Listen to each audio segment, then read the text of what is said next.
ప్రియ బాధపడుతూ ఉండగా ఏమైంది సుప్రియ అంటూ వచ్చాడు తమన్. ఆ అమ్మాయి అంటూ వెళ్తున్న శైలజను చూపిస్తూ జరిగిందంతా చెప్పింది. డబ్బు అంటూ దాని వెనక పరిగెత్తే వాళ్ళు, ఆ డబ్బు కోసం అడ్డమైన పనులు చేసే వాళ్ళే కాదు సుప్రియ. ఇలా శైలజ లాంటి ఆత్మాభిమానం ఉన్న వాళ్ళు కూడా ఉంటారు. కొందరు అది తెలుసుకోలేకపోతున్నారు. అందరినీ ఒకేలా చూస్తూ అవమానిస్తున్నారు అంటూ సాయిని చూస్తూ చెప్తాడు. తమన్కు ఒక సీరియస్ లుక్ ఇచ్చి వెళ్తాడు సాయి. సుప్రియ తమన్ కూడా వాళ్ళ క్లాసులకు వెళ్ళిపోతారు. కాలేజ్ టైం అయ్యి చాలాసేపు అవుతున్న క్లాసులకు సార్లు రాలేదు. లెక్చరర్స్ ఎవరు క్లాసులకు రాలేదు. స్టూడెంట్స్ అందరూ క్లాసుల్లో రచ్చరచ్చ చేస్తున్నారు. క్లాసెస్ చెప్పడానికి వస్తుంటే వాళ్ళని ఆ రోజు క్లాస్ చెప్పొద్దని మేనేజ్మెంట్ ఆర్డర్ వేసింది. సో వాళ్ళు ఆరాంగా వాళ్ళ రూమ్స్లో రెస్ట్ తీసుకుంటున్నారు. కవిత క్లాసులకు సార్లు ఎందుకు రావట్లేదు అడిగింది శైలజ. కవిత ఇచ్చిన నోట్స్ రాసుకుంటూ. అదే తెలియడం లేదు శైలు. ఎప్పుడు ఈ పాటికి క్లాసులు స్టార్ట్ అయ్యేవి. మరి ఏమైందో ఇవాళ ఇంకా ఎవరు రాలేదు అంది కవిత కూడా. అలా మాట్లాడుకుంటూ ఉండగా నిన్న శైలజ వేసుకున్న డ్రెస్కి ఇవాళ తను వేసుకున్న కాస్ట్లీ డ్రెస్ని చూసి తన ముందుకు వచ్చి ఆ క్లాస్ అమ్మాయి మాలతి. ఆమెను ఒక్కసారి చూసి శైలజ తన పని చేసుకుంటే మాలతి ఈగో హట్ అయ్యి ఏ గెటప్ అంది గట్టిగా. ఆ అరుపు విని క్లాస్ అంతా ఒక్కసారిగా శైలజను చూశారు. శైలజ మాలతిని సీరియస్గా చూస్తూ లేచి నిలబడింది. శైలుని కింద నుంచి పై వరకు చూసి మీది రిచ్ ఫ్యామిలీనా అంది వెటకారంగా. శైలు చురుగ్గా చూసింది. కాదు అంది. మరి ఇలాంటి కాస్ట్లీ డ్రెస్ ఎలా వేసుకొచ్చావు? క్లాస్ అంతా ఇంట్రెస్ట్గా చూస్తున్నారు వీళ్ళని. అది నీకు అనవసరం అంది ఏమాత్రం తగ్గకుండా. ఆ క్లాస్లో తనే అందగత్తెనన్న పొగరు, తన ఫాదర్ రిచ్ మ్యాన్ కావడం అనే అహంకారం ఉన్న మాలతి శైలు తనతో అలా మాట్లాడేసరికి కోపంగా చూస్తూ, ఓ అలా అయితే డబ్బులు బాగా ఉన్న సీనియర్ని ఎవరినో పట్టావన్నమాట అంది. అందరూ ఒక్కసారిగా నవ్వుతారు ఆ మాటకు. నెక్స్ట్ సెకండ్ ఆమె చంప చెల్లు అనిపిస్తుంది శైలజ. క్లాస్ అందరూ షాక్ అయి చూస్తున్నారు. శైలజ అలా కొట్టేసరికి యూ బ్లడీ లో క్లాస్ గర్ల్, నన్నే కొడతావా అంటూ శైలజ మీద చెయ్యి ఎత్తబోయేసరికి ఆ చేతిని పట్టుకుని వెనక్కి మడిచి తాట తీస్తా నా జోలికి వస్తే. నన్ను అంత మాట అంటే ఊరుకుంటూ కూర్చుంటానా? అందుకే తగిలించా. చాలకపోతే చెప్పు, ఇంకో చంప కూడా వాయిస్తా అంది కోపంగా. ఏ వదులు, చెయ్యి నొప్పిగా ఉంది అంటూ కేకలు పెడుతుంది. సారీ చెప్పు, వదిలేస్తా అంది శైలజ. ఏంటి నీకు సారీ చెప్పాలా? నా రేంజ్ ఏంటో తెలుసా నీకు అంది పొగరుగా. సారీ చెప్పడానికి రేంజ్ అవసరం లేదు, నోరు మాట ఉంటే చాలు, ముందు చెప్పు అంటూ ఇంకాస్త మెలిపెట్టింది చేతిని. మాలతి నొప్పికి గట్టిగా అరుస్తుంటే శైలజాని చూసి చిన్నగా భయపడ్డారు క్లాసులో అమ్మాయిలు అబ్బాయిలతో సహా. ఇంకా నొప్పికి తట్టుకోలేక సారీ అంది. అందరూ అదే షాక్తో చూస్తున్నారు. వినపడ్డం లేదు, గట్టిగా చెప్పు అంది. సారీ అంది గట్టిగా. శైలు తన చెయ్యి వదిలేసి ఇంకోసారి నా జోలికి వస్తే మాత్రం ఊరుకోను, నేను నీ అంత సాఫ్ట్గా అయితే అస్సలు కాదు అని అందరితో కలిపి డెడ్లీ వార్నింగ్ ఇచ్చింది. కోపంగా వెళ్ళింది మాలతి. తన ఫ్రెండ్స్ అందరూ నవ్వుతున్నారు తనను చూసి. దానికి ఇంకా కోపం వస్తుంటే నాకు ఏదో ఒక ఛాన్స్ దొరకకుండా పోదు శైలజ, అప్పుడు చెప్తా నీ పని అని కసిగా అనుకుంటుంది. అప్పుడే అక్కడికి అటెండర్ వచ్చి ఇక్కడ శైలజ అంటే ఎవరు అని అడుగుతాడు. అందరూ ఒక్కసారిగా శైలజని చూస్తారు. శైలజ మాత్రం నార్మల్గా పైకి లేచి నేనేనండి అంటుంది. అప్పటి వరకు కోపంగా ఉన్న శైలు అటెండర్ కూడా మర్యాద ఇస్తూ మాట్లాడేసరికి షాక్ అవుతారు క్లాస్లో అందరూ. అటెండర్ శైలజని అభిమానంగా చూస్తూ మిమ్మల్ని సాయి సిద్ధార్థ్ సార్ పిలుస్తున్నారమ్మా అంటాడు. క్లాస్ మొత్తం మళ్ళీ షాక్. ఎందుకంటే సాయి అంటే అందరికీ హడల్. అతను ఎవరిని పెద్దగా పట్టించుకోడని అందరికీ తెలుసు. వాడెందుకు పిలుస్తున్నాడు ఇప్పుడు అని అనుకుంటూ ఎందుకు పిలిచారో చెప్తారా అంది.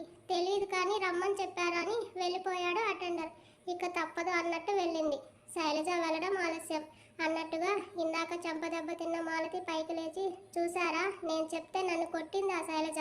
ఇప్పుడు చూడండి డైరెక్ట్గా చైర్మన్ సార్ కొడుకు, కాలేజ్ టాపర్ అయిన సీనియర్ సాయి సార్ ఏరికోరి శైలజని పిలిచాడంటే ఏమై ఉంటుంది అంటూ పొగ రాజేసింది.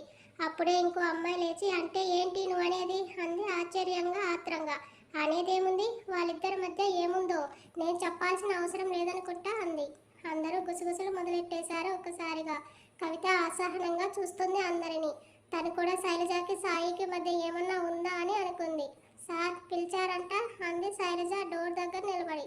తెలిసేగా వచ్చా అన్నాడు చైర్ వెనక్కి వాలుతూ. శైలజ లోపలికి వచ్చి ఎందుకు పిలిచారో అంది కాస్త సీరియస్గా. నీకు చిన్న ట్రీట్ ఇద్దామని అన్నాడు.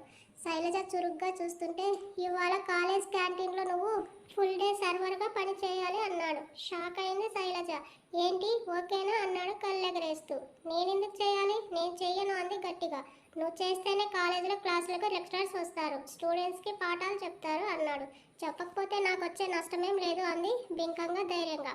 ఓహో అలాగా అంటూ చైర్లోంచి పైకి లేచి ఆమె ముందుకు వచ్చి, అలా అయితే నువ్వు ఇంటికి వెళ్ళే సూచనలు కనిపించడం లేదు నాకు అన్నాడు మొహం దగ్గరగా పెట్టి చూస్తూ. కళ్ళు ఎర్రగా చేసి చూసింది.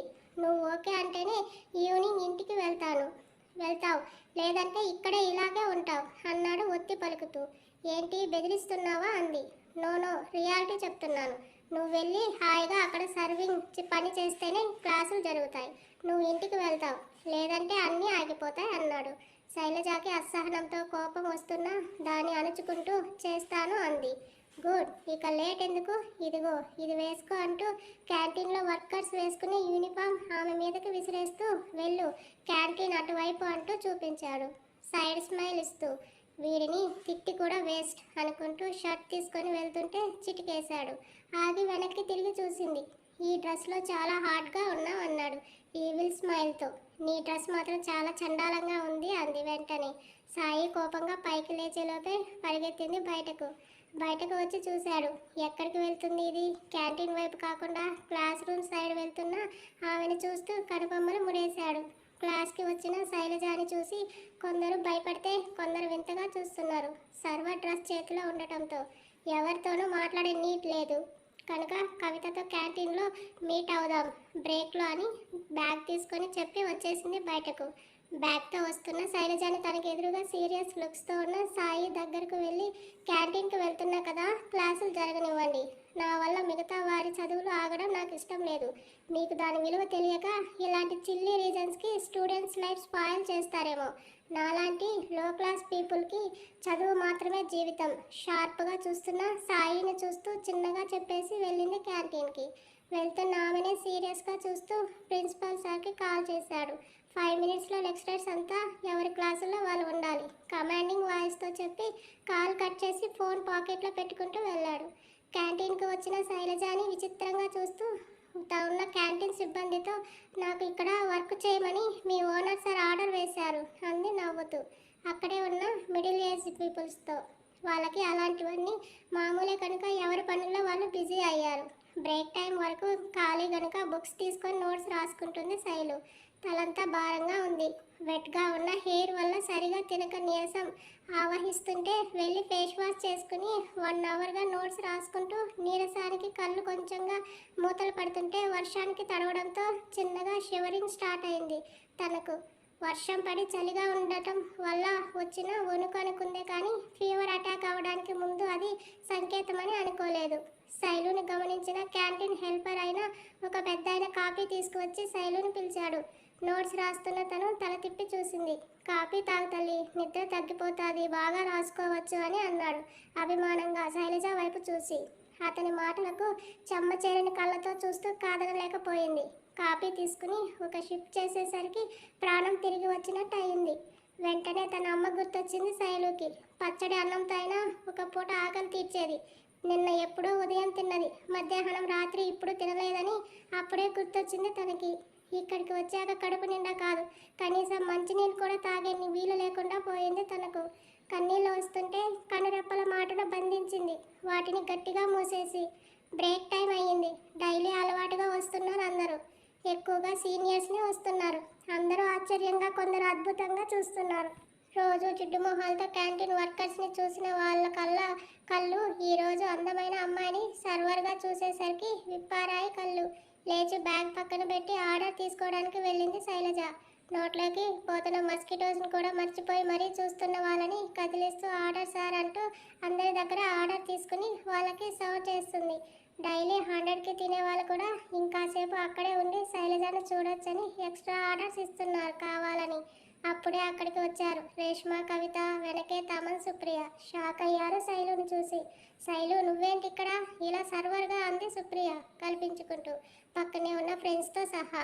అందరూ ఆసక్తిగా చూస్తున్నారు శైలు ఏం చెప్తుందా అని. ర్యాగింగ్ అంది సింపుల్గా తన పని చేస్తూ. అందరూ ఆశ్చర్యం నుంచి తేరుకుని తింటున్నారు ఫుల్గా ఎవరో సీనియర్లు ఇచ్చిన పనిష్మెంట్ అని అనుకుంటూ తమన్, సుప్రియ, రేష్మాకి అర్థమైంది ఇది ఎవరి పని అని. బట్ నో యూస్, అడిగినా కూడా అని సైలెంట్గా కూర్చున్నారు కార్నర్ టేబుల్ దగ్గర. అందరిలాగే వాళ్ళ ఆర్డర్స్ కూడా తీసుకుని వాళ్ళకి కావాల్సినవి ఇస్తుంటే ఆగిన తలనొప్పి మళ్ళీ లైట్గా వస్తూ షివరింగ్ అవుతుంది బాడీ అంతా. పైకి అందరికీ కనబడకుండా మేనేజ్ చేస్తున్న చేతులు షివర్ అవుతున్నాయి తనకి. మెల్లిగా కళ్ళు తిరగడం స్టార్ట్ అవుతుంటే గట్టిగా కళ్ళు మూసి తెరిచింది. అక్కడికి అప్పుడే మాలతి కూడా వచ్చింది తన గ్రూప్తో.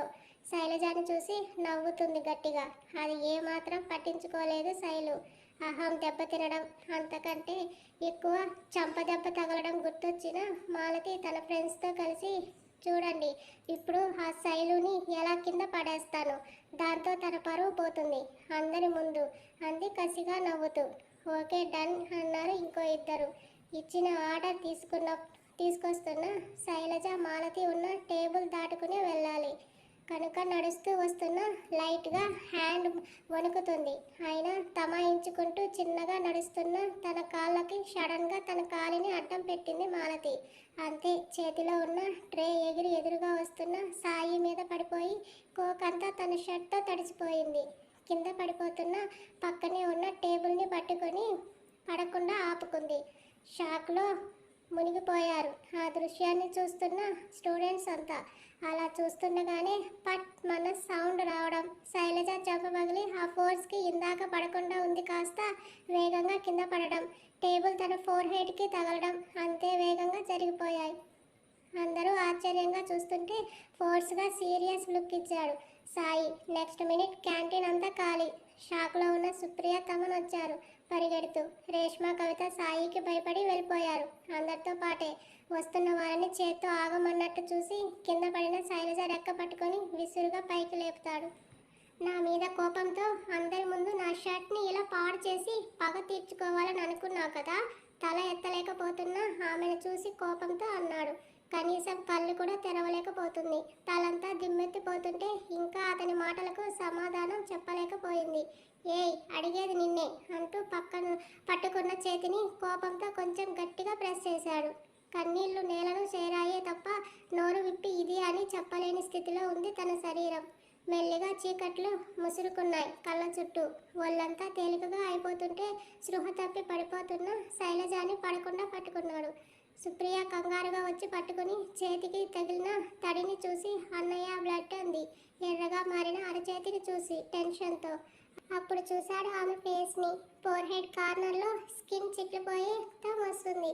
ఎత్తుకున్నాడు ఒక ఊదుటున. చలనం లేక పడి ఉన్న శైలుని తీక్షణంగా చూస్తూ తన ఆఫీస్ రూమ్లోకి తీసుకొచ్చి బెడ్ మీద పడుకోబెట్టి డాక్టర్కి ఫోన్ చేశాడు బయటకు వచ్చి. తమన్కి పిచ్చ కోపం వస్తున్న ఫ్రెండ్ మీద ఇష్టంతో ఏమనలేక సైలెంట్ అయ్యాడు. సుప్రియ కర్చీఫ్ పెట్టినా ఆగడం లేదు ఫ్లోటింగ్. 10 మినిట్స్లో డాక్టర్ రావడంతో శైలజాని చెక్ చేసి ఫస్ట్ గాయాన్ని క్లీన్ చేసి ఆయింట్మెంట్ వేసి చిన్న బ్యాండేడ్ వేసి స్పృహ తప్పడం ఇంకా ఫీవర్ కూడా ఉండడంతో ఇంజెక్షన్ వేసి నీరసంగా ఉందని సెలైన్ బాటిల్ నీడిల్ చేతికి ఫిక్స్ చేస్తాడు. ఇటు తిరిగిన డాక్టర్ సుప్రియని చూస్తూ శైలజాని చూపిస్తూ తను ఫుడ్ తీసుకోకపోవడం వల్ల నీరసంతో కళ్ళు తిరిగి స్పృహ తప్పి పడిపోయింది. అంతేకాదు ఫీవర్ కూడా హైగా ఉంది. ఇంజెక్షన్ వేశాను, గంటలో మెలకు వస్తుంది. లేచాక ఏదైనా తిన్నాక ఇదిగో ఈ మెడిసిన్స్ ఇవ్వండి అని మెడిసిన్ ప్రిస్క్రైబ్ చేసి వెళ్తాడు. అప్పటి వరకు డోర్కి ఆనుకొని కన్నార్పకుండా శైలజాని చూస్తున్న సాయి డాక్టర్ వెళ్ళడంతో షర్ట్ అంతా ఆమె బ్లడ్ అంటుకొని ఉంది. చేతి వేలుతో దాన్ని తాకి చూస్తూ గట్టిగా కళ్ళు మూసుకొని దీర్ఘంగా శ్వాస తీసి వదిలి ఫ్రెష్ అవ్వడానికి మళ్ళీ రూమ్కి వచ్చి వాష్రూమ్కి వెళ్ళాడు. తమన్, నువ్వు వెళ్ళిపో, నేను ఇక్కడే ఉంటాను అంది సుప్రియ తడి గుడ్డతో ఆమె ఫేస్ క్లీన్ చేస్తూ. నో ప్రాబ్లం సుప్రియ, ఉంటాను ఇక్కడే అని చెప్పి సోఫాలో కూర్చుండిపోతుంటే ఎవరు వద్దు ఇక్కడ, వెళ్ళండి మీ క్లాసెస్కి అన్నాడు టవల్తో తల తుడుచుకుంటూ. సుప్రియ తమన్ కోపంగా చూస్తుంటే జస్ట్ గెట్ అవుట్ అన్నాడు గట్టిగా. ఎందుకు అన్నయ్య ఇలా చేస్తున్నావు నువ్వు? ఆవేశాన్ని ఆపుకోలేక గొంతు రెట్టించింది సుప్రియ. అసలు నువ్వేనా ఇలా బిహేవ్ చేస్తుంది, అది కూడా ఒక అమ్మాయి విషయంలో? ఎప్పుడూ లేనిది ఎందుకు తనని అంతలా ఇబ్బంది పెడుతున్నావు? అమ్మాయిలంటేనే చిరాకు పడే నువ్వు ఎందుకు తనతో అంత హార్ష్గా ప్రవర్తిస్తున్నావు? ఇవాళ అందరి ముందు ఆడపిల్లని కూడా చూడకుండా కొట్టి తన రక్తాన్ని కళ్ళ చూసేలా చేశావు. నువ్వేనా అన్నయ్య ఇలా చేస్తుంది? అమ్మాయిలపై మ్యాన్ హ్యాండ్లింగ్ మధ్య ఆడవాళ్ళని చీప్గా చూసి చెప్పావుగా నువ్వే ఒకసారి, అమ్మాయిల మీద నా ఒపీనియన్ మాత్రమే చెప్పాను, వాళ్ళతో మిస్బిహేవ్ చేయట్లేదు అని. మరి ఇదేంటి ఇప్పుడు నువ్వు చేసిన దాన్ని ఏమంటారు? మిస్బిహేవ్ స్టేజ్ దాటి దారుణంగా అందరి ముందు కొట్టావుతారని. ఇదేనా అమ్మాయిల మీద నీ ఒపీనియన్ చెప్పడం? ఒకసారి బెల్ బిక్కిన ఆవేదనతో ఎప్పుడు అన్నను ఒక మాట కూడా అనని సుప్రియ సాటి ఆడపిల్ల రక్తం చూసి తట్టుకోలేకపోయింది. అన్నయ్యను అడగాలని అనుకున్నవి అంతా అడిగేస్తూ ఆయాసంతో అసహనంతో బెడ్ మీద కూర్చుండిపోయింది, కన్నీళ్లను కారుస్తూ. అయ్యిందా? ఇంకేమైనా మిగులుందా? ఏ భావం లేకుండా సూటిగా అడిగాడు. సుప్రియ బాధగా చూసింది అన్నని. తమనైతే నిర్ఘాంతపోయి చూస్తున్నాడు సుప్రియని. చిన్నప్పటి నుండి అన్నకు భయపడే తనేనా ఇలా మాట్లాడింది అని. అలాగే నిల్చుండిపోయి మరీ వింటున్నాడు. I said just get out of my room అరిచాడు ఈసారి గట్టిగా. తను లేచాక వెళ్ళిపోతాం తీసుకుని అంది బెదరకుండా. వేగంగా సుప్రియ ముందుకు వచ్చి చేయి పట్టుకుని ఇంకో చేత్తో తమన్ చొక్కా పట్టుకుని రూమ్ బయటకు తోసేశాడు విసుగ్గా. వాళ్ళు తేరుకుని ఇటు తిరిగేలోపే డోర్ గట్టిగా తోయడంతో లాక్ అయిన సౌండ్ వచ్చింది. ఒకరి మొహాలు ఒకరు చూసుకున్నారు. తమన్ సుప్రియ. కళ్ళ నీళ్లు తిరిగాయి సుప్రియకి.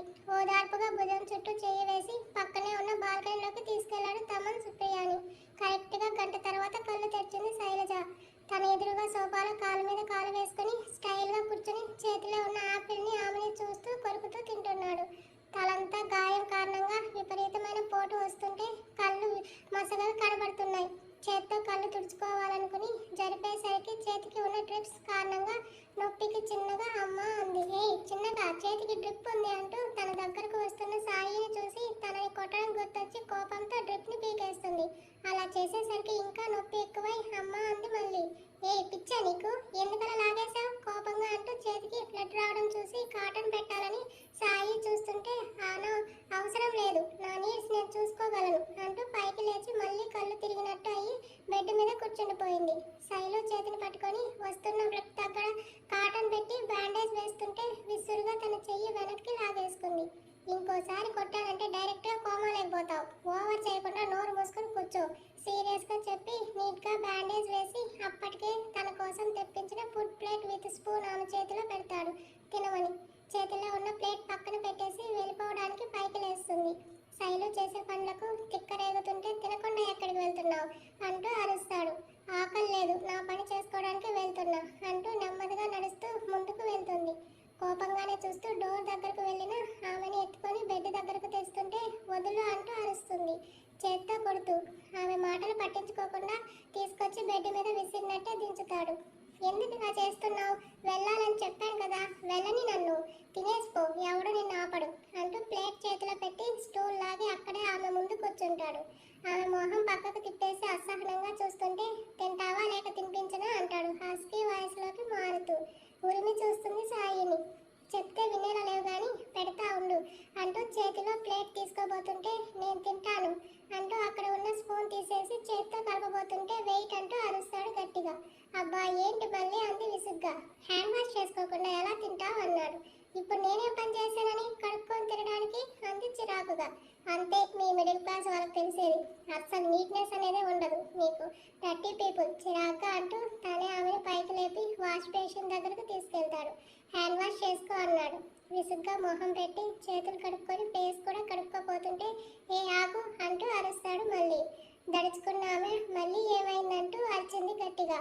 ఫోర్ హెడ్కి బ్యాండ్ ఉంది, తడుస్తుందనే కామన్ సెన్స్ లేదా నీకు? మిర్రర్లో చూసుకుంది. తెల్లగా ఉన్న బ్యాండేజ్ చూసి గుర్రుగా అతన్ని చూస్తుంది. అవి ఎటు అతనికి పట్టవు కాబట్టి రెక్లెస్గా చూసి వెళ్ళి సోఫాలో సెటిల్ అయ్యి ఫోన్ చూస్తుంటాడు.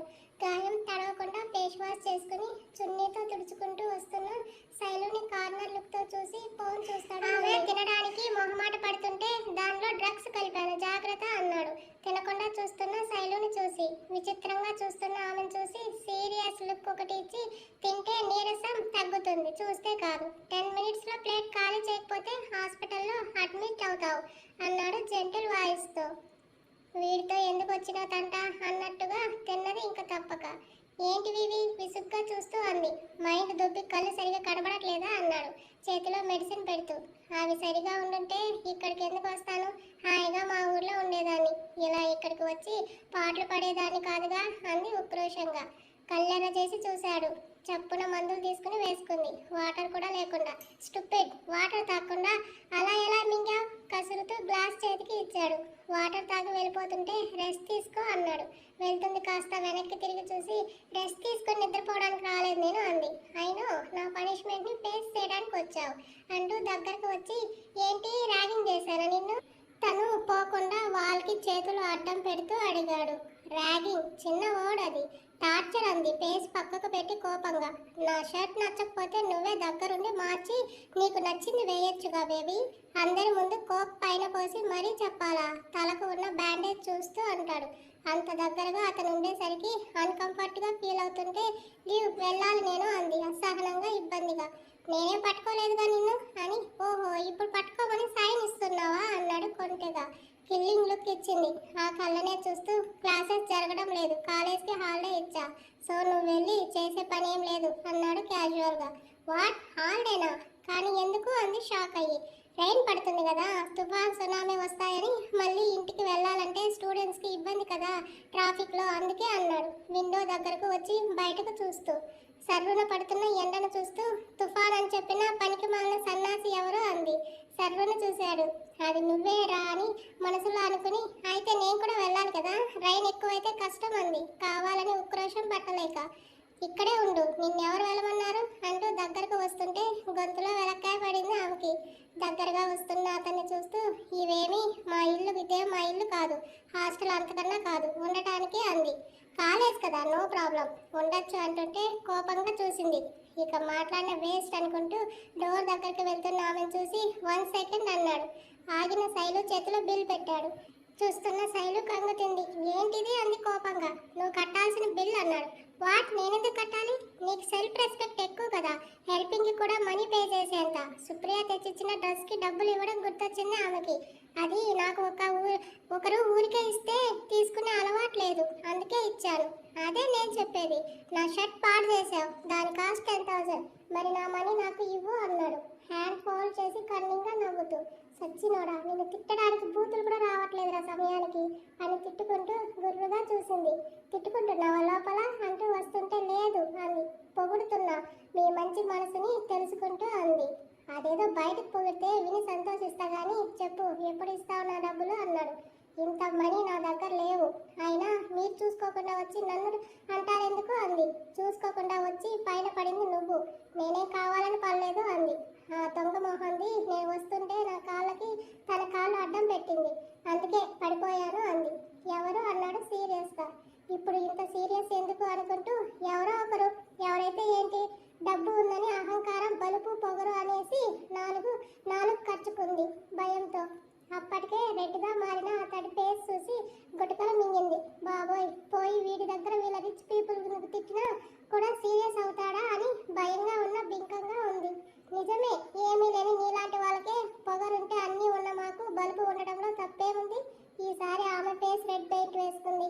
చా, అసలు ఇతనితో వాదించడం శుద్ధ దండగా అని అనుకుని కొంచెం టైం ఇవ్వండి, ఎలాగోలా మీ డబ్బు మీకు ఇచ్చేస్తాను అంది రిక్వెస్ట్ చేస్తూ. ఎలా ఇస్తావు, ఎప్పుడు ఇస్తావు, క్లారిటీ కావాలి నాకు అన్నాడు సీరియస్గా. 1 మంత్ ఇవ్వండి చాలు అంది. ఏం చేసి డబ్బులు సంపాదిస్తావు అన్నాడు మొహం సిక్లిస్తూ. పార్ట్ టైం జాబ్ చేస్తున్నాను కదా, శాలరీ వస్తుంది, ఇచ్చేస్తా అంటూ ఆగి ఏమన్నాడో ఇప్పుడు అంది. అతను అన్న మాట అప్పటికే అర్థమై కోపంగా, ఎంత ఇస్తా శాలరీ నీకు అన్నాడు ఆరా తీస్తూ. మీకది అనవసరం, మీకు కావాల్సింది మనీ, అంతే కదా, ఎలా ఇస్తే మీకెందుకు, నా శాలరీ ఎంతైతే మీకెందుకు అంది. అతను హేళనగా అడుగుతున్నందుకు బాధగా అనిపించి పిడికిలి బిగించి, నిజమే, మీ అమ్మాయిలు ఈజీగా మనీ సంపాదిస్తారు, అది కూడా నిజమేగా, మాలాగా కష్టపడకుండా విత్ ఎక్స్ట్రా సుఖంతో అన్నాడు. ఒక్కసారిగా ఉరిమి చూసింది. కొట్టాలంత కోపం వస్తుంటే అణుచుకుంది. కష్టంగా తోస్తున్న ఆ మాటలకు మనసంతా బరువుగా అయింది. అతన్ని సూటిగా చూసి బయటకు వచ్చేసింది కళ్ళ నీళ్లతో. క్యాంటీన్ దగ్గరకు వెళ్ళి తన బ్యాగ్ తీసుకుంది. కాలేజీలో ఒక్కరంటే ఒక్కరు కూడా లేరు. వీళ్ళు ఎంత చెప్తే అంతేనా? ఇక్కడ అడిగేవారు కూడా లేరా? క్లాసులు ఆపేస్తారు, ఇష్టం లేకపోతే కాలేజ్కి హాలిడే ఇచ్చేస్తారు. అస్సలు ఇలాంటి కాలేజీలో చదవడానికి వచ్చినందుకు నన్ను అనుకోవాలి ముందు. హాయిగా మా ఊర్లో ఉండున్నా పోయిండేదిగా, ఏదైనా చిన్న జాబ్ అయినా చేసుకునేదాన్ని. అనవసరంగా ఇక్కడికి వచ్చి వాడి చేత అడ్డమైన మాటలు పడాల్సి వస్తుంది. నడుస్తున్న శైలజ ముందు ఆపాడు బైక్. హఠాత్తుగా ఆగిన బైక్ని చూసుకొని కింద పడింది దబ్బున. కళ్ళు మూసుకుని నడుస్తున్నావా అన్నాడు గట్టిగా నవ్వుతూ. పైకి లేచి, నీకు కళ్ళు నెత్తినున్నాయా? నా ముందు అడ్డంగా ఆపా? ఏమాత్రం తగ్గకుండా చెప్పింది. ఏయ్, ఏంటి నోరు లేస్తుంది? చచ్చేదానిగా ఉన్నావు. ఇందాక తిని బలంతో పాటు కొవ్వు కూడా పెరిగిందా నీకు? బైక్ దిగుతూ అంటుంటే, లేకపోతే అసలే నడవలేక నేను చస్తుంటే మళ్ళీ కింద పడేలోగా బండి ఆపితే తిట్టక ముద్దు పెట్టుకుంటారా? కింద పడిన బుక్స్ తీసుకుంటూ అంది కోపంగా. ముద్దు పెట్టుకో, నాకేం అబ్జెక్షన్ లేదు. ఇంతకు ముందు కేసు సరిగా చేయలేదు, ఇప్పుడు చేస్తా అని దగ్గరకు వస్తుంటే, దగ్గరకు వచ్చావంటే మర్యాద కూడా ఉండదు అని అర్చినట్టుగా అంటుంటే, మర్యాదలు మనకెందుకు కానీ ముద్దు అన్నావుగా, రా ఇచ్చేయి వెళ్తా అన్నాడు. నిన్ను అని శైలు అంటుంటే బ్యాగ్లో ఉన్న ఫోన్ మోగింది. ఏంటి, ఫోన్ కూడా తెస్తున్నావు కాలేజ్కి అన్నాడు. నువ్వు తెచ్చుకోవడం లేదా అంది. ఎదురు మాట్లాడితే పూడుస్తా అన్నాడు సీరియస్గా. మూతి బిగించి కోపంగా చూస్తూ ఫోన్ తీసింది.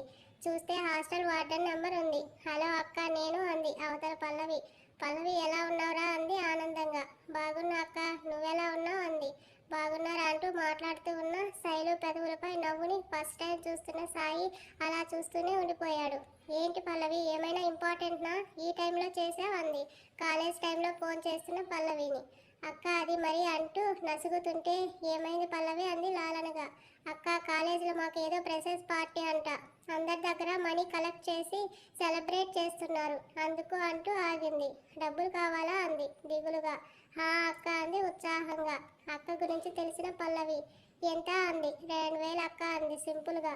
2000 అంది. అవునక్క, ఈ ఇయర్ గ్రాండ్గా సెలబ్రేట్ చేస్తున్నారంట స్టూడెంట్స్ అంతా కలిసి. ఒక్కొక్కరు 2000 వరకు ఇస్తున్నారు. అలా ఇస్తే జూనియర్స్ని ర్యాగింగ్ పేరుతో విసిగించరని కూడా చెప్పారు అక్క, అందుకే అడుగుతున్నానని నిన్ను. లేకపోతే ఇలాంటివన్నీ నాకు ఇష్టం లేదక్క. మా క్లాస్ అమ్మాయిని ఒక సీనియర్ చాలా దారుణంగా ర్యాగింగ్ పేరుతో పనిష్మెంట్ ఇస్తూ తనని అస్సలు చదువుకోకుండా విసిగిస్తున్నాడు. నాకు భయం వేసి నీకు ఫోన్ చేసా అక్క అంది. భయం పట్టుకుంది శైలుకి. ఇక్కడ తన సాయి నుంచి ఎదుర్కొంటున్న సమస్యను, ఆ డబ్బులు ఇవ్వకపోతే అక్కడ తన చెల్లెలు కూడా ఎదుర్కోవాల్సి వస్తుందని, ఇలాంటి సమస్యకు బలి అవుతుందని ఆలోచన రాగానే అలాగే కింద కూర్చుండిపోయింది. విచిత్రంగా చూశాడు సాయి కింద కూర్చున్న శైలుని. పిలుద్దామని నోటి దాకా వచ్చిన మాటని ఆమె డల్గా ఉన్న ఫేస్ని చూస్తూ ఆగిపోయాడు. అక్క అని పిలిచింది. హా అని. నువ్వు భయపడకు, నేను ఎలాగోలా డబ్బులు ఇస్తాను అంది జీరా వచ్చిన గొంతుతో. అవునా, నిజంగానే ఇస్తావా అక్క అంది సంతోషం పట్టలేనట్టుగా. ఇస్తానంటూ ఎప్పట్లోగా కట్టాలి అంది. వారం టైం ఇచ్చారక్క, ఈ వీక్లో ఎప్పుడైనా ఇవ్వచ్చు. ఎప్పుడు ఇస్తావా అక్క అంది నమ్మకం కుదుర్చుకోవడానికి. 2 రోజులు టైం ఇవ్వు, ఎలాగోలా డబ్బులు సర్ది నంద అన్నయ్య అకౌంట్కి వేస్తాను, అతను నీకు తెచ్చి ఇస్తాడు, సరేనా అంది. డబ్బులు ఇస్తానందా ఆనందంలో. సరే అక్క ఉంటాను అంది. జాగ్రత్త అని కాల్ కట్ చేసిన పల్లవిని నోరు తెరిచి మరీ చూస్తుంది తన ఫ్రెండ్ క్లాస్మేట్ అయిన నవ్య. ఏంటే పల్లవి అని అబద్ధాలు జాడావు? అది మీ అక్కతో అస్సలు కాలేజీలో ఫంక్షన్ ఎక్కడుంది అంది ఆశ్చర్యంగా. నవ్యాని పక్కకు లాక్కెళ్ళి చుట్టూ ఎవరైనా ఉన్నారేమోనని చూసి ఎవరూ లేరని, ఎవరి దగ్గర ఈ విషయం చెప్పకూడదు సరేనా అంది మాట తీసుకుంటూ. బెస్ట్ ఫ్రెండ్ కాబట్టి సరే అంది నవ్య. అది ఏం లేదే, నెక్స్ట్ వీక్ నా బాయ్ ఫ్రెండ్ బర్త్డే ఉంది, తనకు ఏదైనా గిఫ్ట్ కొని ఇవ్వాలని అక్కని డబ్బులు అడిగాను. మొన్న నాకు కాస్ట్లీ డ్రెస్ కొనిచ్చాడు, నాకు ఏదైనా అవసరమైతే వెంటనే అది ఏదైనా సరే ఇస్తాడు. అలాంటప్పుడు తన బర్త్డేకి ఒక డ్రెస్ అయినా ఇవ్వకపోతే బాగోదు కదా, అందుకే అడిగాను అక్కని అంది పల్లవి. ఎవరి కోసమో మీ అక్కని డబ్బులు అడగడం ఏం బాగోలేదే, తను కూడా నీలాగా చదువుకుంటుంది కదా, తనకు మనీ ఎలా వస్తాయని అంది నవ్య. అవన్నీ నాకెందుకు, ఎలా అయినా సరే నాకు డబ్బులు కావాలని అడిగితే ఇచ్చేస్తుంది పిచ్చిది మా అక్క అని నవ్వుతూ. అంతలోనే అక్క పార్ట్ టైం జాబ్ చేస్తుందంట అమ్మ చెప్పింది, కాబట్టి దాని దగ్గర డబ్బులు ఉంటాయిలే. అయినా మా అక్కకి నేనంటే ఇష్టం, ఎప్పుడు ఏది అడిగినా కాదనదు, అది ఎంత కష్టమైనా సరే ఇస్తుంది. దాని గురించి నువ్వు ఆలోచించకు, ఈ విషయాన్ని ఎవరికి చెప్పకు సరేనా అని పల్లవి సరేలే అని నిట్టూర్పు విడిచి వెళ్ళింది నవ్య. వెళ్ళారు క్లాసుకిద్దరు. పల్లవి ఫోన్ పెట్టగానే ఇంకో కాల్ వచ్చింది శైలజాకి. చూస్తే మధు. అంతే, అప్పటి వరకు చెల్లితో మాట్లాడానన్న సంతోషం క్షణంలో మాయమైంది. తన మొహంలో ఎందుకు చేస్తున్నాడు అని లిఫ్ట్ చేసింది. ఏంటి ఫోన్ తీయడానికి ఇంతసేపా, ఏం చేస్తున్నావో ఇప్పటిదాకా అని అరుస్తున్నాడు. ఏం చేయలేదు, క్లాస్లో ఉన్నాను అందుకే అంటూ తల తిప్పి చూస్తున్న తనని కళ్ళు రెండు చిన్నవిగా చేసి సీరియస్గా చూస్తున్న సాయి కనపడుతుంటే క్లాస్ అని అబద్ధం చెప్పడం గుర్తొచ్చి చెమటలు పట్టాయి తనకి. అప్పటి వరకు చెల్లితో మాట్లాడిన శైలు ఫేస్ నార్మల్గా ఉండి ఒక్కసారిగా టెన్షన్గా మారిన ఆమె హావభావాలను అంతుపట్టని అతను ఆమె ముఖంలో కంగారు కొట్టొచ్చినట్టుగా కనబడుతుంటే ఏంటని ఆలోచించేలోపే క్లాసులో ఉన్నా అని అబద్ధం చెప్పిన శైలుని అనుమానంగా చూస్తున్నాడు. అయితే ఏంటి, క్లాసులో ఉంటే ఫోన్ తీయడానికి మందు తాగుతూ గట్టిగా అరిచి అడుగుతున్నాడు. అది ఫోన్ అలో చేయరు క్లాసులో అను. నువ్వు ఫోన్ చేయాలంటే సాయంత్రం చేయండి. సాయి తీక్షణంగా తన వైపే చూస్తుంటే తడబడుతుంది అబద్ధం చెప్తున్న శైలు మాట. ఫోన్లో మాట్లాడుతుంటే చూపు మాత్రం ఎదురుగా తనని కొట్టేలా చూస్తున్న సాయి మీద తనకి తెలియకుండానే నిలిపింది. శైలు, ఇప్పుడు చెప్తున్నా విను, సాయంత్రం కరెక్ట్గా 8ంటికి ఫోన్ చేయాలి. 8కి ఒక్క సెకండ్ అటు ఇటు అయినా తర్వాత ఏం చేస్తాడో నాకే తెలియదు. అర్థమైందా అంటూ గట్టిగా గదమాయించాడు. అలాగే అంటూ భయంతో తన ఎదురుగా మధు ఉన్నట్టే తల ఊపుతున్న శైలుని అర్థం కాక చూస్తున్నాడు.